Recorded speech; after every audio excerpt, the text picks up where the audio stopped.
Welcome to the पाठशाला। हम grammar में मास्टरी हासिल करने की 50 दिन की अपनी क्लासेस कर रहे हैं। आज का डे 4 है। प्रीपोजिशन का आज लेक्चर नंबर 4 है। आज के बाद प्रीपोजिशन पूरी तरीके से फिनिश हो जाएगा।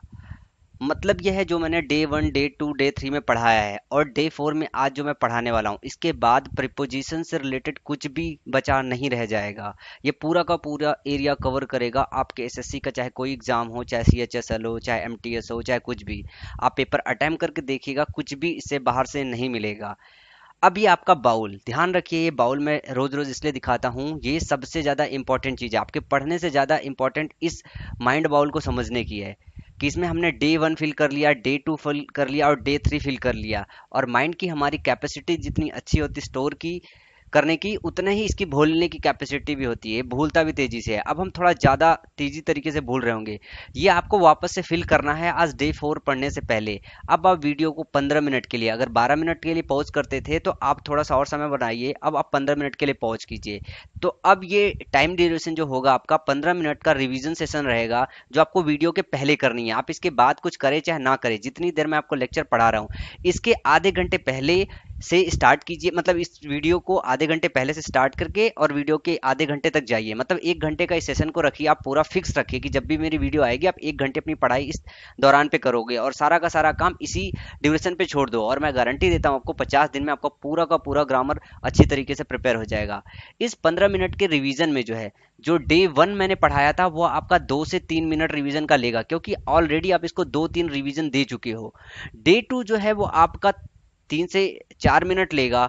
डे 3 जो होगा वो अभी रिसेंट में हुआ है, वो थोड़ा सा ज्यादा लेगा क्योंकि इसको माइंड में फिल करने के लिए थोड़ा और चाहिए। तो इस तरीके से आपका 12-13 मिनट से लेके 15 मिनट तक का रिवीजन होगा। उसकी रीडिंग मारिए, रट्टा मारने की जरूरत नहीं है। अगर आपने डे 1 को रिवाइज किया है, डे 1 को अगर रिवाइज किया है 2-3 दिन तक, डे 2 पे रिवाइज किया है, डे 3 पे रिवाइज किया है, तो आज डे 4 पे बहुत जरा सा रिवीजन आपको देना पड़ेगा, 2 या 3 मिनट, आपको वो फटाफट चीजें याद आ जाएगी। और यही सबसे इंपॉर्टेंट चीज है अगर आपको ग्रामर में मास्टरी हासिल करनी है और अगर आप चाहते हैं कि आपका किसी भी वक्त कुछ भी भूले ना, रिवीजन की जरूरत ना पड़े, तो ये सबसे बेस्ट तरीका है और इससे ज्यादा बेहतर तरीका कोई नहीं है। और इसी से आप जो मार्क अपना है वो 220 से 230 के भी ऊपर ले जा सकते हैं। आप इसको 30 दिन करके देखिए, अगर आपको खुद ये ना लगने लगे कि हाँ नहीं मेरा ग्रामर परफेक्ट हो गया, मेरा स्कोर बढ़ने लगा है, ये एक्सपोनेंशियल ग्रोथ बढ़ेगा। एक बार ये वाला ग्रोथ बढ़ेगा कि स्टार्ट में बहुत धीमा महसूस होगा, लेकिन एक बार जब ये बढ़ना चालू होगा ना, तो बहुत तेजी से आपको कॉन्फिडेंस आएगा, आपका सब कुछ बढ़ेगा। और भूल जाइए कि आपका एग्जाम है, आप बस ये सोचिए कि अगला 2 महीने आप ग्रामर सीखने वाले हो, जम के ग्रामर सीखने वाले हो। तो ग्रामर सीखते हैं। और हाँ, जो मैंने लास्ट लेक्चर में आपको जो एक्सरसाइज दिया था, आज मैं उसका सोल्यूशन नहीं दे रहा हूँ, क्योंकि आज मैं थोड़ा सा एक्सरसाइज इस वीडियो के एंड में दूंगा। तो उन दोनों का जो है सोल्यूशन मैं इसके नेक्स्ट वीडियो में दूंगा। और सोल्यूशन में मैं सिर्फ आंसर बताऊंगा, क्योंकि जितने भी मैं क्वेश्चन दे रहा हूँ वो मैंने क्लासेस में करा दिया है, सिर्फ आपको उन रूल्स को सही से अप्लाई करना सीखना है। ठीक है, तो चलिए आज हम कुछ और प्रैक्टिस करते हैं प्रीपोजिशन की। He drove from Maharashtra Karnataka with stopping to rest, without stopping to rest. Preposition आपको यूज करना है इसके बीच में, to, into and towards. He drove from Maharashtra, जब हम ड्राइव करते हैं तो one place to other place करते हैं। तो जब हम एक प्लेस से दूसरे प्लेस को जा रहे होते हैं तो हम प्रीपोजिशन टू का इस्तेमाल करते हैं। He drove from Maharashtra to Karnataka without stopping to rest, तो यहाँ पे प्रीपोजिशन टू इस्तेमाल होगा। बिल्स फाइट हंटिंग, यहाँ पे आपको इस्तेमाल करना है bills fight hunting put 26 professionals hunting companies are out of jobs. जब हम फाइट कर रहे होते हैं, fight FIGHT, fight with someone, fight with someone, अगर हम किसी के साथ लड़ाई कर रहे होते हैं तो उसके लिए इस्तेमाल करते हैं प्रीपोजिशन विथ। लेकिन अगर हम किसी चीज के खिलाफ संघर्ष कर रहे होते हैं, क्या संघर्ष कर रहे होते हैं, तो हम वहां पे लगाते हैं अंगेज्ड। यहाँ पे बिल जो है एक पर्सन का नाम है, फाइट संघर्ष कर रहा है किसके, शिकार के खिलाफ, हंटिंग के खिलाफ। और उसका जो ये फाइट रहा है, पुट 26 प्रोफेशनल हंटिंग कंपनीज, जो शिकार करने वाली 26 कंपनियां, उनको जॉब से बाहर कर दिया है। तो यहाँ पे संघर्ष की बात की जा रही है। संघर्ष के सेंस में जब इस्तेमाल होगा तो फाइट के साथ हम लगाएंगे against. The court has absolved him, absolve के साथ जो प्रीपोजिशन आता है वो होता है of. The court has absolve him of all the charges levelled against him. Absolve का मतलब होता है मुक्ति मिलना। The court has absolved him of, ये कैपिटल लेटर में होगा द स्टार्ट वाला। The court has absolve him of मतलब उसे जितना भी उस पर चार्ज लगाया गया उन सब से बरी कर दिया। तो एब्जॉल्व का मतलब होता है कि मुक्ति देना, बरी करना। You are welcome, you are welcome to partake their light refreshment. जब हम फूड की बात कर रहे होते हैं तो उस वक्त जो परटेक है अपने साथ ऑफ प्रीपोजिशन लेता है। यहाँ पर रिफ्रेशमेंट की बात कर रहे हैं। रिफ्रेशमेंट होता है जैसे कि हम थके हारे हों तो कोई स्नैक ले लें, कोई ड्रिंक ले ले, तो उसको बोलते हैं refreshment, light refreshment. You are welcome to partake of their light refreshment. तो पार्टेक जब फूड की बात कर रही हो, फूड के सेंस में, तो पार्टेक अपने साथ प्रीपोजिशन ऑफ लेता है। तो यहाँ पे जो प्रीपोजिशन होगा वो ऑफ होगा। और आपके ऑप्शन ऐसे थे in, for, at, of. We met a lot of people our holiday. We met a lot of people, हम मिले बहुत सारे लोगों से, our holiday. During our holiday, यहाँ पे जो प्रीपोजिशन आएगा वो आएगा ड्यूरिंग। छुट्टियों के दौरान मिले थे, तो जब दौरान का सेंस आए तो ड्यूरिंग लगाते हैं।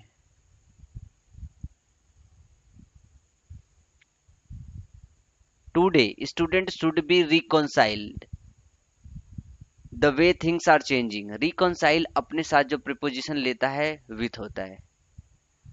याद रखिएगा, रिकॉन्साइल अपने साथ प्रीपोजिशन विथ लेता है और हमेशा विथ लेगा। दैट वीक, पिछले हफ्ते, sorry that week the dollar dropped its lowest level. Dollar dropped, drop अपने साथ प्रीपोजिशन लेता है टू।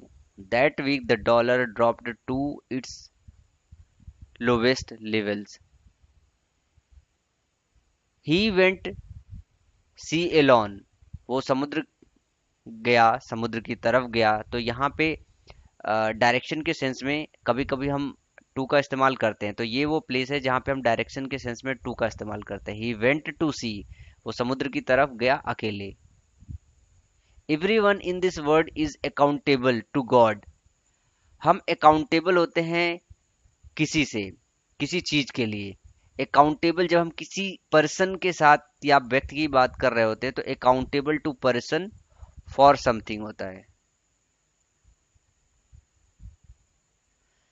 तो यहाँ पे everyone in this world is accountable to God, God को आप पर्सन की तरह ले सकते हो।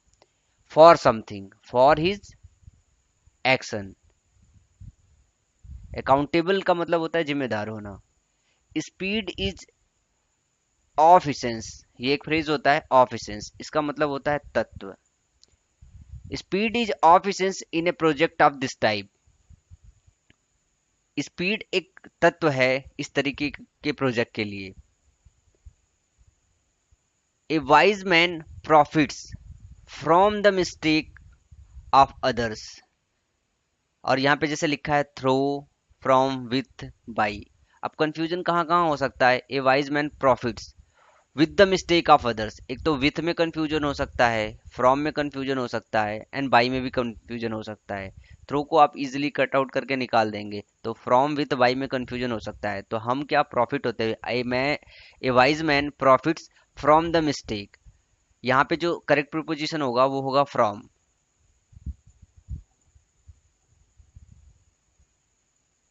ही is addicted, addicted to smoking होता है। एडिक्टेड अपने साथ प्रीपोजिशन टू लेता है।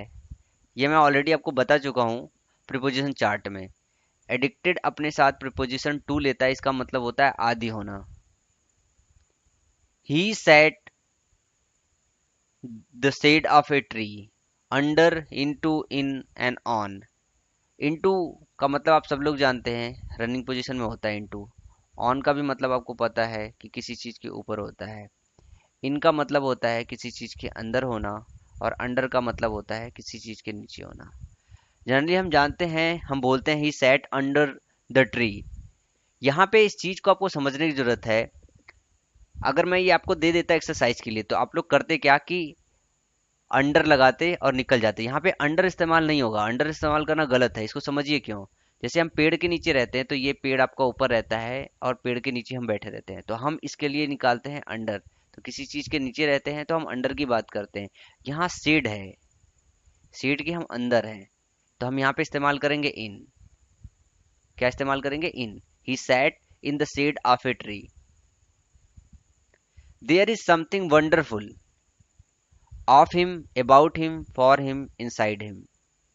देयर इज समथिंग वंडरफुल, यहाँ पे होगा अबाउट हिम।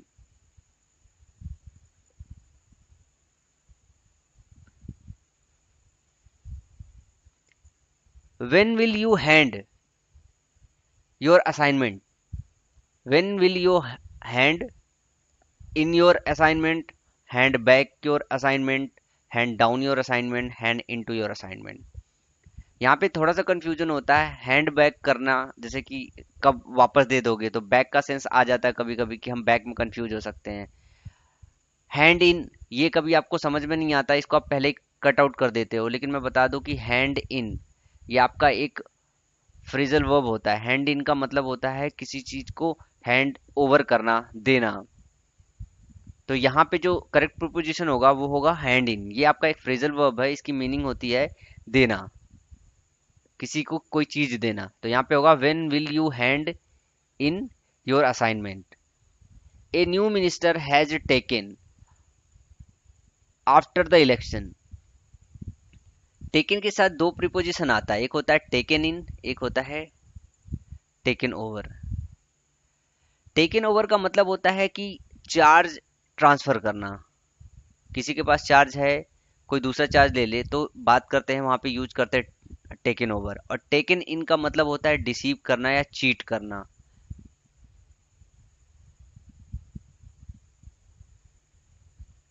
तो यहाँ पे जो सेंस है वो ये है कि ए न्यू मिनिस्टर, जो नया मंत्री आया हुआ है इलेक्शन के बाद, वो पुराने मंत्री का चार्ज ले रहा होगा। तो यहाँ पे जो प्रीपोजिशन इस्तेमाल होगा वो होगा taken over. And taken in का मतलब याद रखिएगा कि टेकन इन का मतलब क्या होगा? चीट करना, धोखा देना।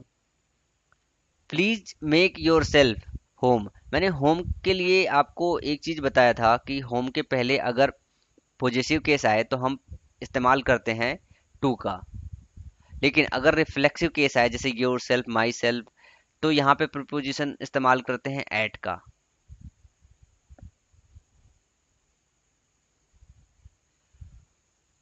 We can make no progress if we continue working under this conditions.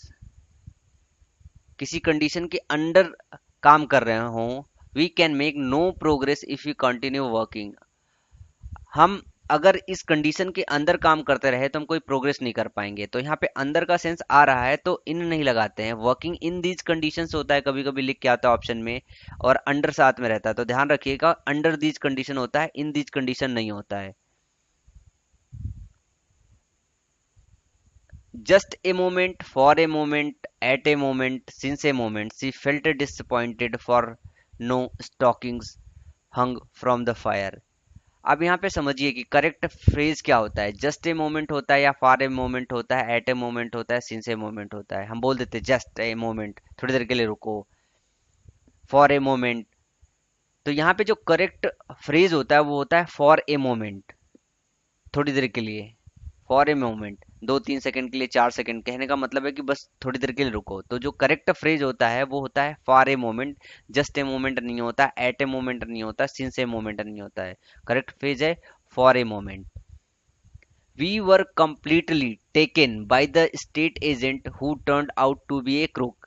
यहाँ पे देखो टेकन का मतलब बताया था, टेकन ओवर का मतलब होता है चार्ज लेना, और टेकन इन का मतलब होता है डिसीव करना, चीट करना। तो we were completely taken in, हम पूरी तरीके से धोखे में रखे गए, by the state agent who turned out to be a crook. तो यहाँ पे इन लगेगा कि हम पूरी तरीके से धोखा दे दिए गए स्टेट एजेंट के थ्रू, जो बाद में पता चला कि क्रूक था।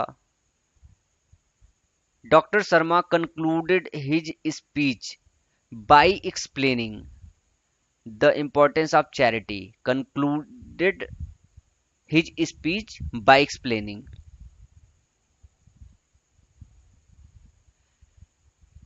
शिवाजी महाराज fought. जब हम फाइट करते हैं, fight with something, sorry, fight with someone and fight against something. अभी मैंने पहले इसको बताया है दूसरे वाले एग्जाम्पल में ही। तो यहाँ पे जो लगेगा fought against, AGEINST, against every kind of aggression. Our life promises a lot, pleasure, a lot, आपको इसका तो याद ही होगा कि ए लॉट ऑफ पूरा फ्रेज होता है, ए लॉट ऑफ अक्सर करके हम बोलते भी रहते हैं। Our life promises a lot of pleasure and we must learn to enjoy it. He travelled all over the world, he traveled all over the world when he was 80 years old। ये sentence अगर आए तो ध्यान रखिएगा कि हम all over the world travel करने की होती है। जब वर्ड की पूरी बात की जाती है तो ओवर उसके पहले इस्तेमाल किया जाता है। he traveled all over the world when he was 80 years old। Madhav is good, यहाँ पे एक प्रॉब्लम आती इन एंड एट का। मैंने इसको रेड से इसलिए लिया है क्योंकि इसके यूज में थोड़ा सा कंफ्यूजन रहता है कि हम इन ले या फिर एट ले। अगर आप गूगल पे सर्च करोगे, इसको सही से देखोगे तो इन या फिर एट दोनों यूज किया जाता है। अगर ऑप्शन में इन और एट दे दिया हो तो कंफ्यूज हो जाओगे। तो कई बार ऐसे क्वेश्चन पूछे जाते हैं जब ये दोनों दे दिया जाता है और स्टूडेंट कंफ्यूज रहता है। काफी मेहनत करने के बाद भी इस क्वेश्चन को करेक्ट कर पाना बहुत मुश्किल होता है। यहाँ पे चाहे आप इन यूज करो चाहे एट यूज करो, दो के दोनों सही होते हैं। लेकिन जैसे एट होता है, जब हम क्रिकेट वगैरह खेल रहे होते हैं तब हम बोलते हैं good at cricket, good at match. लेकिन स्कूल के सब्जेक्ट वगैरह की बात करें तो जनरली वहाँ पे इन इस्तेमाल होता है। लेकिन जो एग्जाम में आया था तो वहाँ पे एट लिया गया था। तो इसमें याद रखिएगा कि एसएससी एग्जाम के हिसाब से इस पे आप एट लोगे। Madhav is good at English, in इस्तेमाल करो या फिर एट इस्तेमाल करो, दोनों होता सही है। Naina did not disclose the fact, disclose something to someone.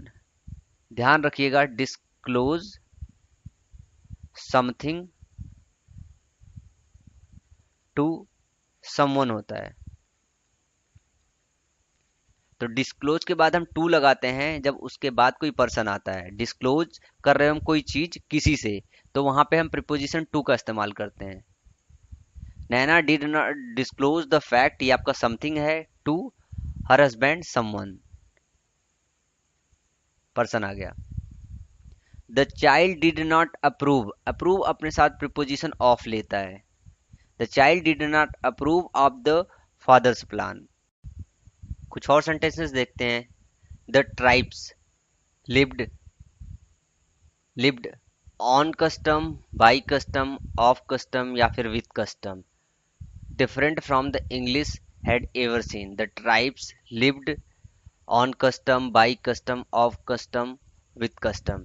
तो यहाँ पे जो इस्तेमाल होगा वो होता है लिव्ड बाई। लिव इन का मतलब आप जानते हो, किसी शहर वगैरह में रह रहे हो तो वहाँ पे इस्तेमाल होता है लिव इन। लिव ऑन का मतलब होता है फूड वगैरह पे अगर डिपेंड कर रहे हो आप, तो वहाँ पे होता है लिव ऑन। अगर हम किसी कस्टम, किसी प्रिंसिपल से अगर जी रहे होते हैं तो वहाँ पे हम लगाते हैं लिव्ड बाई। तो यहाँ पे कस्टम की बात हो रही है इसलिए हम लगाएंगे lived by, lived by custom. अगर प्रिंसिपल की भी बात हो रही होती तब भी हम लगाते बाई। द ट्राइब्स, ट्राइब्स मतलब होते हैं कि एक जाति होती है, जनजाति जिसको बोलते हैं, जो जंगलों वगैरह में रहते हैं। The tribes lived by customs different from the English had ever scene. English ने जो कस्टम देखा है उससे अलग कस्टम पे रहते हैं। ये सेंटेंस का मतलब ये हुआ। तो याद रखिएगा कि लिव्ड बाई कस्टम या प्रिंसिपल होता है, लिव्ड इन सिटी वगैरह होता है, लिव्ड ऑन फूड वगैरह होता है। The strike has been called off, called at, called O double F, called by. Called off, called off का मतलब होता है खत्म कर देना। अगर कोई चीज जारी हो रही हो, अगर वो बंद हो जाए तो हम बोलते हैं कॉल्ड ऑफ। तो यहाँ पे जो लगेगा वो ओ डबल एफ लगेगा, called off. The strike has been called off. We want her from the danger, about the danger, against the danger, of the danger. ये एक ऐसा सेंटेंस है जो आपको कई बुक्स में इसके सोल्यूशन अलग अलग मिलेंगे। किरण की बुक में आप देखोगे तो इसका जो सोल्यूशन मिलेगा आपको अगेंस्ट मिलेगा, नीतू मैम की बुक में देखोगे तो आपको ऑफ मिलेगा। एसएससी ने जो इसका सोल्यूशन लिया था वो लिया था अगेंस्ट। अगर आप रिदम में पढ़ो तो चार को चारों ऑप्शन आपको लगेंगे फिट बैठ रहे हैं, तो आपको एसएससी के साथ जाना होगा। तो यहाँ पे हम अगेंस्ट लेंगे, we want her against the danger. Neetu ma'am ने इसको ऑफ लिया हुआ है, we loved over the affair होता है, we loved over the affair. Stay within your limit होता है, बोलते हैं ना कि अपने लिमिट में रहो, तो इस्तेमाल करते हैं हम stay within your limits. His manners, speak of him, speak out him, speak up him, speak for him. Speak up और स्पीक आउट का जो मतलब होता है, दोनों का मतलब लगभग सेम होता है। इनका मतलब होता है अगर हमारा कोई ओपिनियन है पब्लिकली, अगर हम इसको रख रहे हों तो वहां पे इस्तेमाल करते हैं स्पीक आउट या स्पीक अप। स्पीक फॉर का मतलब होता है कि अगर कोई चीज किसी चीज को रिप्रेजेंट कर रहा हो, किसी के फेवर में बात कर रहा हो, तो उसके लिए इस्तेमाल करते हैं स्पीक फॉर। यहाँ पे जो मीनिंग है वो ये है कि जो मैनर है उसको रिप्रेजेंट कर रहा है, उसका जो मैनर है उसको रिप्रेजेंट कर रहा है, तो यहाँ पे इस्तेमाल होगा speak for.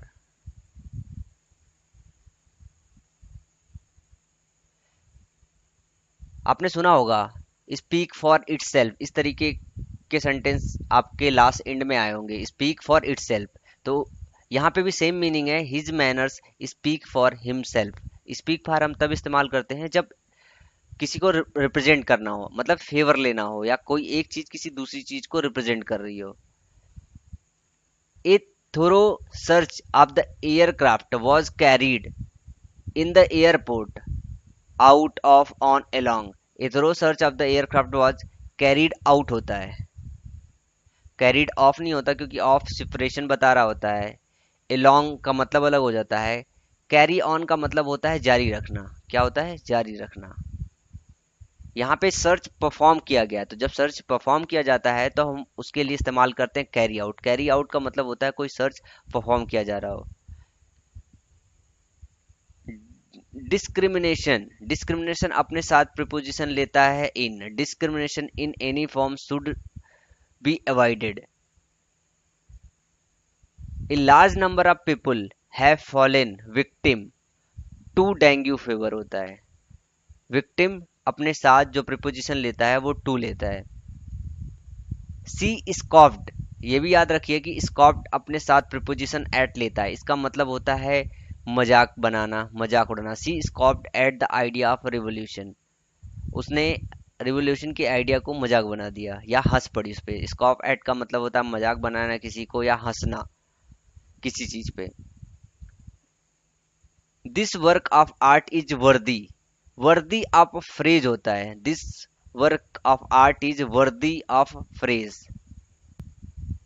It is our duty to get to the truth over the truth into the truth at the truth. This is our duty to get at the truth होता है सच्चाई तक पहुंचना। यहाँ तक के सेंस में हम एट का इस्तेमाल करेंगे, टू का नहीं। It is our duty to get to the truth नहीं होगा, ध्यान रखिएगा, इसमें कंफ्यूजन हो जाता है। It is our duty to get at the truth होगा यहाँ पे। For a child a blow to self esteem, blow अपने साथ प्रीपोजिशन टू लेता है। For a child a blow to self esteem is a terrible thing. ध्यान रखिएगा, blow अपने साथ प्रीपोजिशन टू लेता है। ए for a child a blow to self esteem is a terrible thing. He is descendant of the Mughal royalty. Descendant, अगर किसी family की बात कर रहे हो, किसी फैमिली से कोई आ रहा होता है या फिर डिसेंडेंट होता है, तो डिसेंडेंट अपने साथ जो प्रीपोजिशन लेता है फैमिली के लिए वो ऑफ लेता है। He is descendant of Mughal royalty, sorry यहाँ पे मुगल फैमिली होगा, family. Fate smiled, smiled at होता है, fate smiled at him in all his ventures. Don't put up, put off, put on, put at, until tomorrow what you can do today। यहाँ जो sense बन रहा है वो ये बन रहा है कि कोई चीज कल के लिए मत छोड़ो। तो पुट ऑफ का मतलब होता है पोस्टपोन करना। तो don't put off until tomorrow what you can do today. तो जो आज कर सकते हो उसको कल के लिए मत रोको। तो यहाँ पे ऑफ आएगा। The train is arriving, the train is arriving at platform number 4, on platform number 4, before platform number 4 या अपॉन प्लेटफॉर्म नंबर। अपॉन का यहाँ पे सेंस नहीं आएगा, आप इसको देख के ही समझ जाओगे। बिफोर भी नहीं आएगा। एट और ऑन में थोड़ा सा कंफ्यूजन होता है। तो जब ट्रेन अराइव करता है प्लेटफॉर्म पे तब हम वहां पे लगाते हैं at. The train is arriving at platform number 4। The criminal, इसको थोड़ा सा और समझ लीजिए। जो प्लेटफॉर्म होता है, प्लेटफॉर्म के किनारे होते हैं तो इसके नजदीक में पहुंच रहा होता है। ऑन का सेंस आता है जब किसी चीज के ऊपर होता है। तो प्लेटफॉर्म आपका ये होता है, ये पटरियां होती है तो उसके नजदीक पहुंच रहा होता है, इसलिए हम यहाँ पे लगाते हैं at. The criminal was totally taken aback, taken up, taken for, taken away when the police recognized him। यहाँ पे आपको टेकन के साथ टेकन ओवर पढ़ा आपने, टेकन इन पढ़ा, टेकन अवे।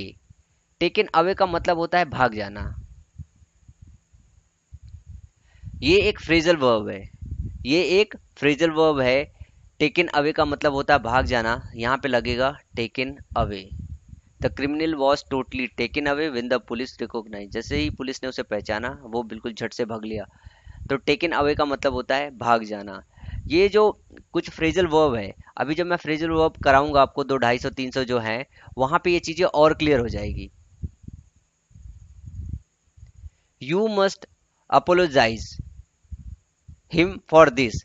जब हम किसी से माफी मांग रहे होते हैं, अपोलोजाइज करते हैं या अपोलॉजी लेते हैं, तो टू समवन होता है apologise to someone for something.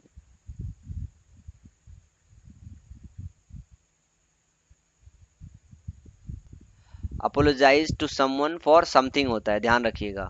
C seems cursed with bad luck होता है, क्रस्ट के साथ विथ आता है। She seems cursed with bad luck. As she became tired errors begin to creep, creep with, creep into, creep of, creep up her work. Creep into का मतलब होता है धीरे धीरे अंदर जाना, धीरे धीरे घुसना। यहाँ पे जो होगा कि एज सी बिकम टायर्ड, जैसे वो थक गई, इरर्स जो गलतियां थी वो धीरे धीरे उसके काम में घुस गई। तो क्रीप यहाँ पे इनटू लगेगा, creep into her work. Smallpox has been eradicated from India होता है, इंडिया से। तो यहाँ पे इन इंडिया नहीं होता, ध्यान रखिएगा, कंफ्यूजन होता है। इंडिया में चिकन पॉक्स जो है इराडिकेट नहीं कर दिया गया, ऐसा नहीं होता। इराडिकेट अपने साथ फॉर्म लेता है, इराडिकेटेड फ्रॉम समवेयर। तो कंफ्यूज मत होइएगा इन और फ्रॉम में, ध्यान रखिए इराडिकेटेड अपने साथ फॉर्म लेता है, eradicated from somewhere, something eradicated from somewhere. तो ये आज की एक्सरसाइज रही, इससे आपकी थोड़ी सी प्रिपोजिशन और मजबूत हुई होगी। मैं कुछ प्रैक्टिस के लिए आपको क्वेश्चन दे रहा हूँ 10-12 के आसपास, ये आपको प्रैक्टिस करना है। मैंने जो आपको डे 3 में प्रैक्टिस के लिए कुछ क्वेश्चन दिया था उसका आज मैंने आपको यहाँ पे सोल्यूशन नहीं दिया है, उसका सोल्यूशन और इसका सोल्यूशन डे 5 में आपको स्टार्ट में मैं दूंगा। ये जितने भी क्वेश्चन है जो मैंने डे 3 में दिया था और मैंने जो अभी डे 4 में दे रहा हूँ, ये सारे के सारे एग्जाम में आए हुए क्वेश्चन हैं। अभी मैंने आपको प्रीपोजिशन पढ़ा दिया है, पूरा चार्ट रह गया है एक और मैं उसको कंप्लीट करा दूंगा, और फ्रेजल वर्ब जो रह गया, इसके बाद आपको प्रीपोजिशन से कोई गलती नहीं होगी। आप इन क्वेश्चन को अभी भी करके देखिएगा, इन क्वेश्चन में शायद ही आपसे कोई क्वेश्चन फंस जाए। अगर आपने डे 1, डे 2, डे 3, डे 4 अगर अच्छे से पढ़ा हुआ है, आप इसको वीडियो पॉज करके नोट डाउन कीजिए और इसके बाद इन क्वेश्चन को भी नोट डाउन कीजिए। और आप इनको सॉल्व कीजिए और नीचे कमेंट सेक्शन में लिख के बताइए कि आप कितने क्वेश्चन को सॉल्व कर पा रहे हैं और कितने में मिस्टेक हो रहा है। मैं सोल्यूशन अगले वाले वीडियो में तो दे दूंगा, लेकिन आप एटलीस्ट मुझे ये पता चलना चाहिए कि आपको कितना परसेंट इसमें से आ रहा है। 11 क्वेश्चन मैंने दिया है और आप इसको सॉल्व कीजिए, और जब मैं सोल्यूशन दूंगा आपको तो नीचे कमेंट सेक्शन में मुझे लिख के बताइएगा कि 11 में से आपके कितने सही रहे हैं और कितने सही नहीं रहे हैं। अब इसके बाद जो मैं नया टॉपिक लेने वाला हूँ वो लेने वाला हूँ verb basic and verb advance. Verb आपका सबसे ज़्यादा इंपॉर्टेंट पार्ट होता है। जैसे कि अगर टीयर 2 में 20 क्वेश्चन आते हैं तो 20 क्वेश्चन में से आपके 7 या 8 होते हैं जो वर्ब पे सीधे सीधे बेस होते हैं। वर्ब में आपका जो आता है बेसिक वर्ब, एडवांस वर्ब, जिसमें से आपका आ जाएगा जिरंड, इन्फिनिटी, पार्टिसिपल्स। तो इनको लेके बहुत सारा कंफ्यूजन बना रहता है, तो इनकी प्रैक्टिस के थ्रू और बहुत सारे रूल्स के थ्रू मैं आपको एक कमांड बनाऊंगा कि इस पे आपका कमांड बन जाए ताकि आपका एरर ना हो। जैसा कि मैंने वर्ब की एक अभी वकैब अपलोड की थी, उस वकैब को कंप्लीट कीजिएगा, वो बहुत काम आने वाली है। जब मैं वर्ब आपको पढ़ाऊंगा तो वहां पे आपको समझ में आएगा कि वो वकैब मैंने क्यों पढ़ाई है और उसका कितना ज़्यादा रोल है एग्जाम पॉइंट ऑफ व्यू से। जितनी वकैब है उन पे बहुत सारे क्वेश्चन बनते हैं। सो आज के लिए इतने ही, नेक्स्ट वीडियो में फिर मिलेंगे, तब तक के लिए थैंक यू।